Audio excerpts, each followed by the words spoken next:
안녕하세요. 임플란트 타이거입니다. 6월부터 변경되는 제도가 있습니다. 그리고 새롭게 시행되는 제도가 있는데요. 오늘 그 중에서 여러분께서 반드시 알고 계셔야 되는 3가지 말씀드리려고 하는데요. 6월부터 바뀌는 제도 3가지. 오늘 이 영상 궁금하시면 계속 봐주세요.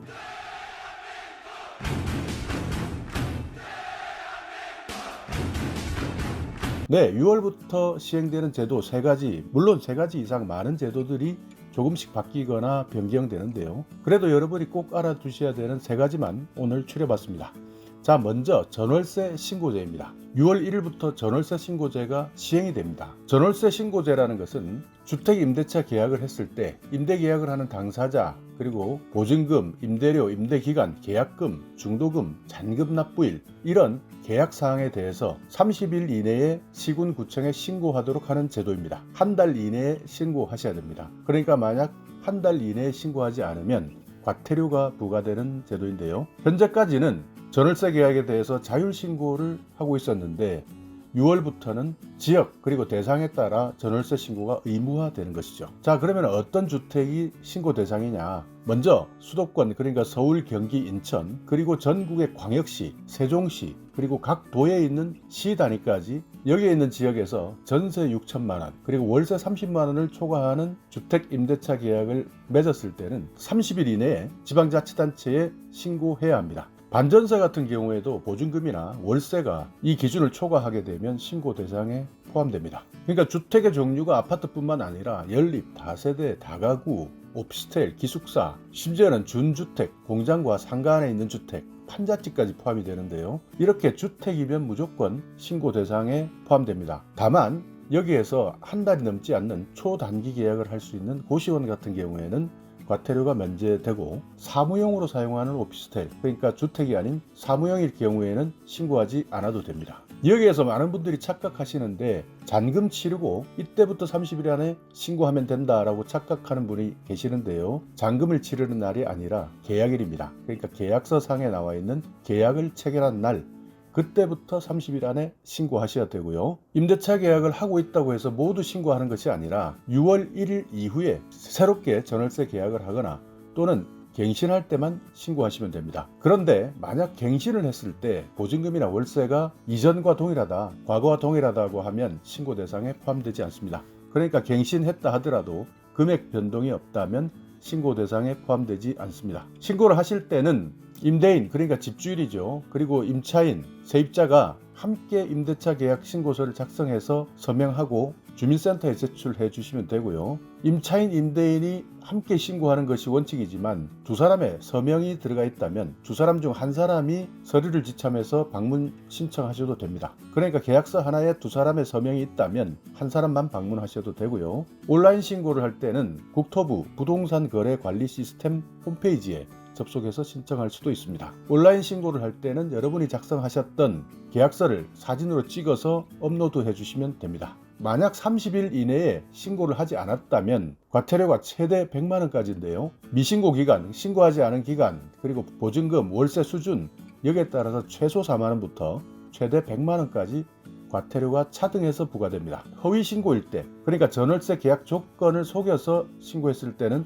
100만 원의 과태료가 부과됩니다. 다만 신규 제도이기 때문에 내년 5월 말까지는 계도 기간을 적용하니까요. 만약 올해 신고를 하지 못했다거나 잘못 신고하셨다 하더라도 계도 기간이기 때문에 수정하시면 되니까요. 너무 크게 걱정하실 필요는 없습니다. 2022년 5월 말까지는 계도 기간을 부여한다. 그렇기 때문에 실제 과태료를 내지는 않는다 하는 내용도 기억해 두시기 바라겠습니다.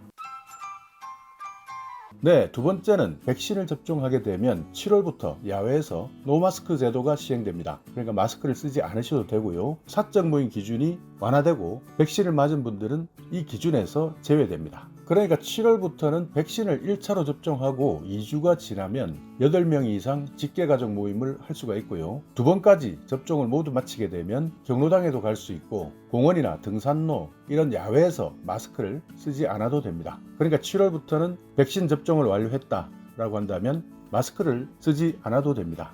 요양원이나 요양병원에도 면회가 허용이 되고요. 직계가족 모임도 현재 8명까지 모일 수 있는데 만약 할아버지 할머니가 접종을 받았다, 최대 10명까지, 그리고 직계가족이 여기에서 또 접종을 완료했다 한다면 접종 완료한 숫자를 더해서 5명이 접종했다, 최대 13명까지, 6명이 접종했다, 최대 14명까지 모여도 됩니다. 이렇게 된다면 앞으로 다가오는 추석 때는 더 많은 가족들이 모일 수 있겠죠. 네, 그리고 세 번째, 휴대폰 대리점 판매점에서 제공해 주었던 추가 지원금 한도가 기존 공시지원금의 15%에서 30%로 상향됩니다. 기존 법에서는 공시지원금의 15% 범위에서 추가 지원금을 지급할 수 있었는데요.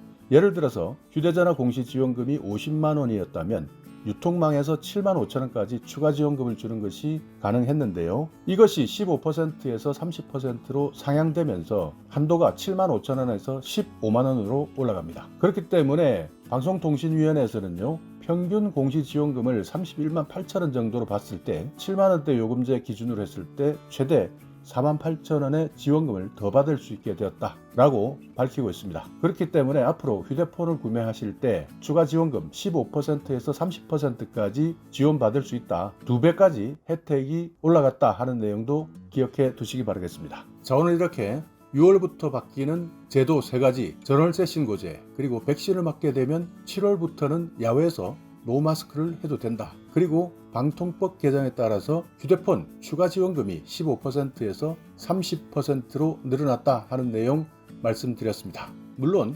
여기에서도 논란도 많습니다. 특히 전월세 신고제 같은 경우에는 이런 신고제가 결국 주택을 가지고 있는 사람들의 소득을 파악해서 나중에 과세 자료로 활용되지 않느냐라는 걱정들도 많고요. 지금까지 주택정책이 올바르게 시행되지 못하다 보니 이런 복잡한 형태로 하지 않아도 될 일을 한다라는 불만의 목소리도 높습니다. 또 여기에 전월세 상한제도라는 것도 문제가 있다, 이런 이미 문제가 있는 제도에 대해서 신고를 하지 않았을 때 여기에 대한 과태료를 물겠다라는 것까지 많은 논란이 있습니다. 그래서 과태료를 유예하는 기간을 1년을 줬다. 내년 대선이 있고 내년 지방선거가 있기 때문에 여기에 대한 민심을 고려해서 과태료를 매기지 않도록 했다라는 이야기까지 나오고 있는 상황인데요. 그래도 어찌됐든 6월부터 시행되기 때문에 이런 제도에 대해서는 꼭 기억해 두시기 바라겠습니다. 백신도 마찬가지 7월부터 과연 마스크를 쓰지 않는 것이 완벽한 방역을 위해서 도움이 되느냐,